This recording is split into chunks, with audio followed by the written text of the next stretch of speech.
नमस्कार दोस्तों, आज है 18 नवंबर। आज के करंट अफेयर के प्रश्नोत्तरी कार्यक्रम में आप लोगों का स्वागत है। आज का पहला प्रश्न है, हाल ही में किस देश ने भारत की वायु रक्षा क्षमताओं को बढ़ावा देने के लिए भारत को S-400 मिसाइल प्रणाली की डिलीवरी शुरू कर दी है?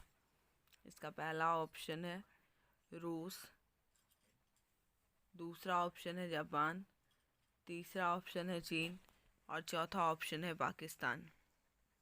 इसका सही उत्तर है ऑप्शन ए, रूस।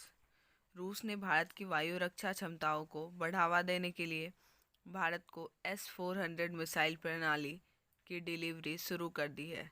S-400 को दुनिया भर में सबसे उन्नत वायु रक्षा प्रणाली माना जाता है। यह मिसाइलों, रॉकेटों, क्रूज मिसाइलों और विमानों के खिलाफ अपने वायु रक्षा बुलबुले की रक्षा करने में सक्षम है। S-400 एयर डिफेंस मिसाइल दुश्मन के युद्धक जहाज, ड्रोन, विमानों और बैलिस्टिक मिसाइलों को 400 किलोमीटर की दूरी पर मार सकता है। आज का दूसरा प्रश्न है, भारत ने अभी हाल ही में अंटार्कटिका के लिए अपना कौन सा अभियान शुरू किया है? इसका पहला ऑप्शन है 41वां वैज्ञानिक अभियान, दूसरा ऑप्शन है 72वां पर्यावरण अभियान, तीसरा ऑप्शन है 38वां वैज्ञानिक अभियान और चौथा ऑप्शन है इनमें से कोई नहीं। इसका सही उत्तर है ऑप्शन ए, 41वां वैज्ञानिक अभियान। संपूर्ण भारतीय अंटार्कटिक कार्यक्रम का प्रबंधन national centre for polar and ocean research Goa द्वारा किया जाता है। भारत ने हाल ही में अंटार्कटिका के लिए अपने 41वें वैज्ञानिक अभियान का सफलतापूर्वक शुभारंभ किया है। भारत का यह 41वां अभियान मैत्री और भारती में स्थापित लाइफ सपोर्ट सिस्टम के संचालन और रखरखाव के लिए ईंधन, भोजन के साथ साथ विभिन्न प्रावधानों और पुर्जों की वार्षिक आपूर्ति भी करेगा। भारतीय अंटार्कटिक कार्यक्रम वर्ष 1981 में शुरू हुए थे। अब तक भारत ने अपने 40 वैज्ञानिक अभियान सफलतापूर्वक पूरे कर लिए हैं। आज का तीसरा प्रश्न है, अंतर्राष्ट्रीय ऊर्जा एजेंसी IEA ने बयान के मुताबिक ग्लोबल वार्मिंग को कम करने के लिए वर्ष 2030 तक दुनिया को मीथेन उत्सर्जन में कितने प्रतिशत की कटौती का लक्ष्य जरूर हासिल कर लेना चाहिए? इसका पहला ऑप्शन है 15%, दूसरा ऑप्शन है 38%, तीसरा ऑप्शन है 30% और चौथा ऑप्शन है 27%।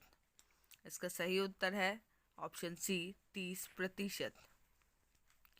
अंतर्राष्ट्रीय ऊर्जा एजेंसी ने हाल ही में यह कहा है कि अगर दुनिया वर्ष 2030 तक मानव गतिविधि से मीथेन उत्सर्जन में 30% की कटौती हासिल कर लेती है तो इसका ग्लोबल वार्मिंग पर उतना ही प्रभाव पड़ेगा जितना कि दुनिया की सभी कारों, ट्रकों, जहाज़ों और विमानों अर्थात संपूर्ण वैश्विक परिवहन क्षेत्र को शुद्ध शून्य उत्सर्जन पर प्रौद्योगिकियों से बदलने से पड़ सकता है।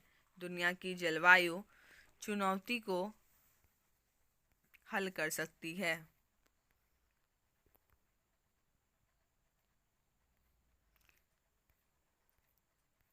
आज का चौथा प्रश्न है, उत्तर प्रदेश के किस शहर में 17 नवंबर से 19 नवंबर तक एक हॉट एयर बलून कार्यक्रम का आयोजन किया जा रहा है? इसका पहला ऑप्शन है आगरा, दूसरा ऑप्शन है प्रयागराज, तीसरा ऑप्शन है लखनऊ, चौथा ऑप्शन है वाराणसी। इसका सही उत्तर है वाराणसी। वाराणसी में 17 नवंबर से 19 नवंबर तक एक हॉट एयर बलून कार्यक्रम का आयोजन किया जा रहा है। अधिकतम 1000 फीट की ऊंचाई तक जा सकने वाले इन बलून में एक बार में 30 लोग उड़ान भर सकेंगे। बलून को उड़ाने और उतारने के लिए राजघाट के सामने डोमरी CHS खेल मैदान, BLW खेल मैदान और सिगरा स्टेडियम को स्टेशन बनाया गया है। बैलून उड़ाने के लिए 8 पायलट काशी आ गए हैं, इनमें से 7 विदेशी हैं।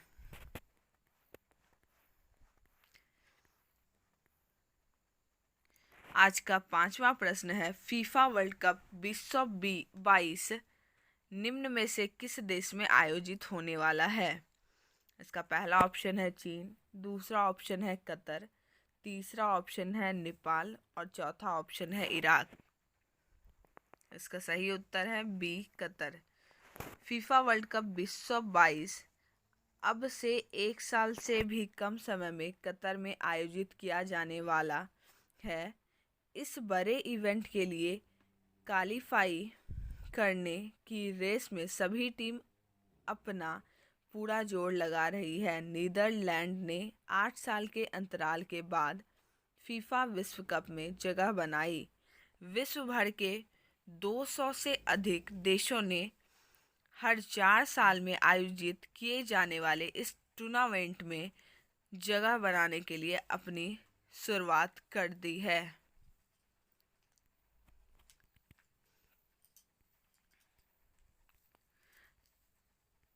आज का 6ठा प्रश्न है, तेलंगाना के निम्न में से किस गांव को दुनिया का सर्वश्रेष्ठ पर्यटन गांव चुना गया है? इसका पहला ऑप्शन है कोठागुडम, दूसरा ऑप्शन है आसिफाबाद, तीसरा ऑप्शन है पोचमपल्ली और चौथा ऑप्शन है कामारेड्डी। इसका सही उत्तर है ऑप्शन सी, पोचमपल्ली। तेलंगाना की राजधानी हैदराबाद से करीब 50 किलोमीटर की दूर स्थित पोचमपल्ली गांव को संयुक्त राष्ट्र विश्व पर्यटन संगठन ने सर्वोत्तम पर्यटन गांव में से एक चुना है। केंद्रीय मंत्री किशन रेड्डी के कार्यालय की ओर से जारी एक आधिकारिक विज्ञप्ति में यह जानकारी दी गई है। नलगोंडा जिले में पोचमपल्ली को अक्सर उत्कृष्ट साड़ियों के लिए भारत के रेशम शहर के रूप में जाना जाता है। इसे इकत नामक एक अनूठी शैली के माध्यम से बुना जाता है। पोचमपल्ली इकत शैली को 2004 में GI भौगोलिक संकेतक मिला था। आज का 7वां प्रश्न है, हाल ही में दिल्ली में स्थित रक्षा अध्ययन और विश्लेषण संस्थान का नाम किसके नाम पर रखने की घोषणा की गई है? इसका पहला ऑप्शन है मनोहर पर्रिकर, दूसरा ऑप्शन है अरुण जेटली, तीसरा ऑप्शन है प्रणब मुखर्जी और चौथा ऑप्शन है प्रमोद महाजन। इसका सही उत्तर है ऑप्शन ए, मनोहर पर्रिकर। दिल्ली में स्थित रक्षा अध्ययन और विश्लेषण संस्थान का नाम पूर्व रक्षा मंत्री मनोहर पर्रिकर के नाम पर रखने की घोषणा की गई है। नवंबर 2014 से मार्च 2017 तक रक्षा मंत्री रहे पर्रिकर का कैंसर के कारण 17 मार्च 2019 को निधन हो गया। राष्ट्रीय और अंतर्राष्ट्रीय सुरक्षा से संबंधित मुद्दों का वस्तुनिष्ठ मूल्यांकन प्रदान करने के लिए संस्थान की स्थापना 1965 में की गई थी और रक्षा मंत्रालय इसे निधि प्रदान करता है।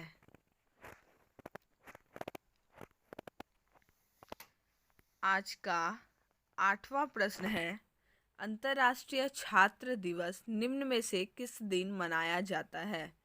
इसका पहला ऑप्शन है 15 जनवरी, दूसरा ऑप्शन है 12 मार्च, तीसरा ऑप्शन है 17 नवंबर और चौथा ऑप्शन है 11 अगस्त। इसका सही उत्तर है ऑप्शन सी, 17 नवंबर। हर साल 17 नवंबर को दुनिया भर के छात्र अंतर्राष्ट्रीय छात्र दिवस मनाते हैं। अंतर्राष्ट्रीय छात्र दिवस चेकोस्लोवाकिया की राजधानी प्राग में नाजियों द्वारा मार दिए गए छात्रों की याद में मनाया जाता है। दुनिया भर की कई यूनिवर्सिटी सांस्कृतिक बहुलता और विविधता के प्रदर्शन के लिए इस मौके का इस्तेमाल करती है।